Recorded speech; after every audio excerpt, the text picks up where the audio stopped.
Hola, hola, amigo, ¿cómo estás? Saya Mara Valentino dan kamu sedang menyaksikan video metode Spanyol 50 hari.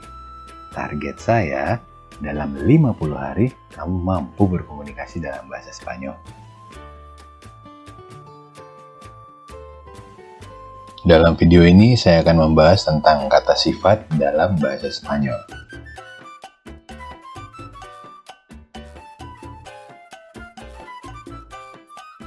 Kata sifat ditambahkan pada kata benda untuk menerangkan kondisi dan situasi dari kata benda tersebut.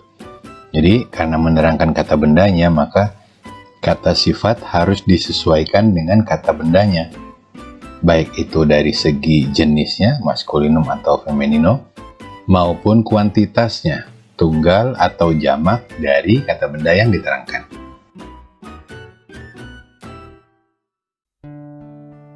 Sekarang mari kita lihat cara membentuk dan menentukan kata sifat sesuai dengan kata bendanya. Untuk jenis maskulino, saya punya el libro, buku. Di kolom femenino saya pilih contoh la casa, rumah. Saya akan menambahkan kata sifat kecil pada keduanya. El libro pequeño dan la casa pequeña. Kecil itu pequeño, pequeña. Perhatikan perubahan bentuk kata sifatnya ya. Ketika menerangkan kata benda jenis maskulino, kita harus menggunakan pequeño, akhiran o. El libro pequeño. Sementara ketika menerangkan kata benda yang berjenis femenino, itu bentuk pequeño berubah menjadi pequeña, berakhiran a. La casa pequeña. Begitu pula ketika kata bendanya berbentuk jamak. Saya pilih contoh yang mudah ya. Los chicos untuk maskulino, cowok-cowok. Las chicas untuk femenino, cewek-cewek. Saya akan menambahkan kata sifat tinggi pada keduanya.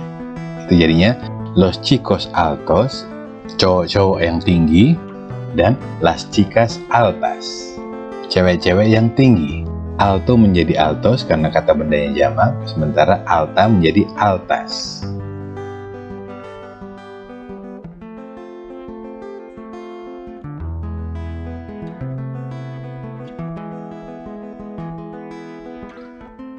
Selanjutnya saya akan menjelaskan cara merubah kata sifat dari yang berjenis maskulino menjadi femenino.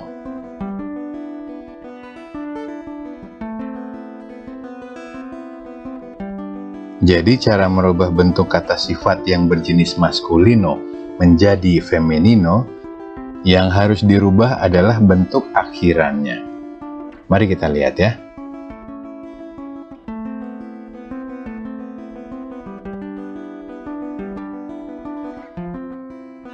Untuk merubah akhiran kata sifat dari jenis maskulino menjadi femenino, sesungguhnya tidaklah susah.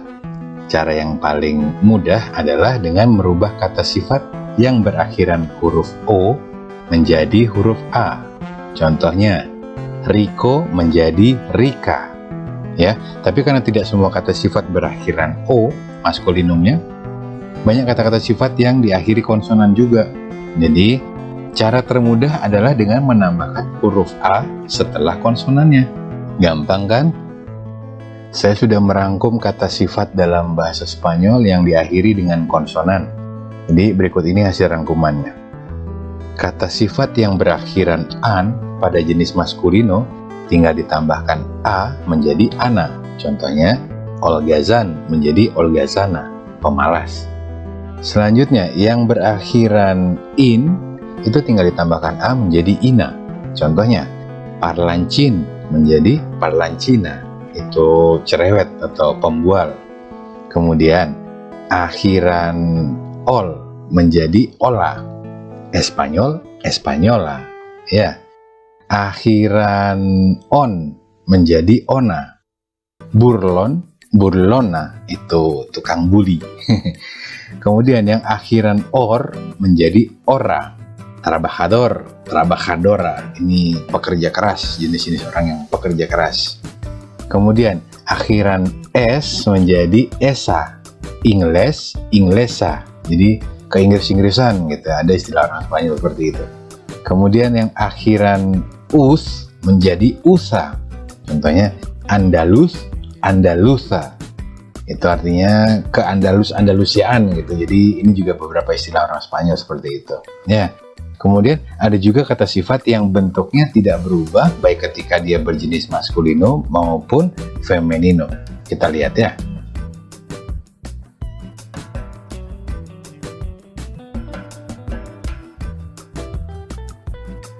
Perhatikan contoh berikut ini. Di kolom maskulino saya punya el elefante grande, gajah besar. Kemudian di kolom femenino saya punya la estatua grande, patung besar.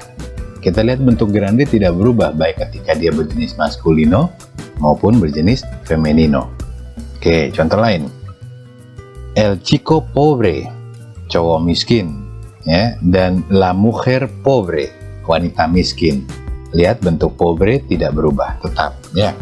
Kemudian apalagi ada el techo azul, genteng biru, dan la camisa azul, kemeja biru. Bentuk azul ketika berbentuk maskulino maupun femenino tetap, ya. Tidak banyak sih ada kata-kata sifat yang seperti ini, tapi mau tidak mau harus dihafalkan. Kemudian ada juga beberapa kata sifat yang bisa diletakkan di depan kata bendanya, namun ketika berjenis maskulino akhirannya harus dihilangkan. Ya, kita lihat deh contohnya.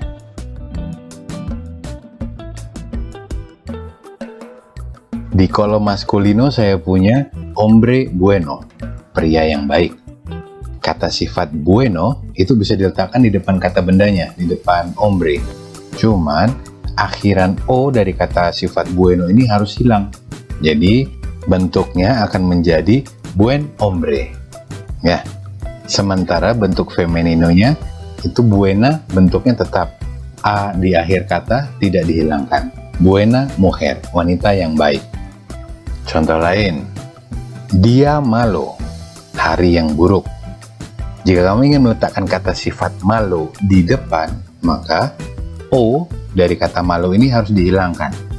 Dan bentuknya akan menjadi maldia.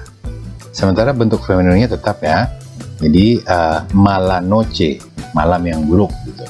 Mala a-nya tidak dihilangkan. Contoh lain lagi, piso primero, lantai pertama. Jadi silakan meletakkan kata sifatnya di depan, jangan lupa akhiran o pada kata sifatnya primero itu harus dihilangkan dan bentuknya akan menjadi primer piso. Bentuk femeninonya tetap primera calle, jalan pertama.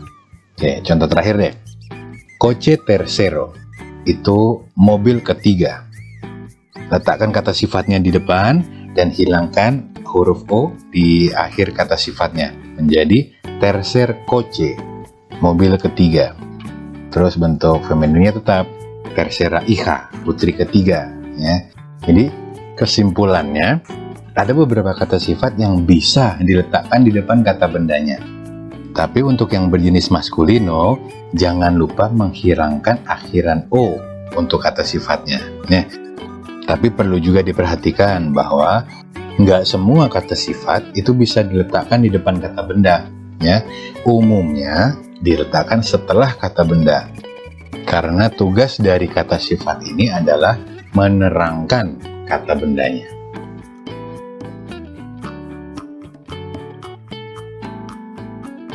Bueno amigo, eso es todo. Muchas gracias por tu atención. Silakan dibuka materi metode Spanyol 50 hari dan ikuti instruksinya ya. Kita bertemu lagi di video selanjutnya. Adios amigo. Ciao.